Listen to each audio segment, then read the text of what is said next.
એકદમ નવી રીતે પાપડનું શાક તૈયાર કરીશું. ખૂબ જ ઓછા સમયમાં તૈયાર થઈ જાય છે. શાકનો વઘાર કરવા માટે 4 ચમચી તેલ, રાઈ જીરું સાથે ચપટી હિંગ, સૂકું લાલ મરચું ઉમેરીને વઘારને સાતળી લઈશું. મસાલાને પાણી સાથે મિક્સ કરી લીધું છે. અડધા કપ પાણીમાં લાલ મરચું પાવડર, હળદર પાવડર અને ધાણા જીરું પાવડર મિક્સ કરીને ઉમેર્યું છે. મસાલા સારી રીતે સતળાઈ ગયા છે. હવે ટમેટાની પ્યોરી ઉમેરશું. 2 મીડિયમ સાઇઝના ટમેટામાં 1 લીલું મરચું અને અડધો ઇંચ આદુનો ટુકડો ઉમેરીને ગ્રાઇન્ડ કરી લીધું છે. હવે ટમેટા જલ્દી કૂક થઈ જાય તે માટે સ્વાદ પ્રમાણે મીઠું ઉમેરીને મિક્સ કરી લઈશું.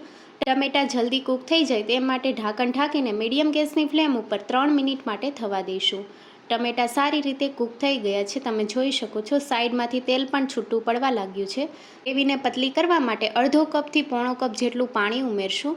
ગરમ મસાલા પાવડર અને કસૂરી મેથી ઉમેરીને મિક્સ કરી લઈશું. જો કસૂરી મેથી ન ઉમેરવી હોય તો સ્કીપ પણ કરી શકો છો.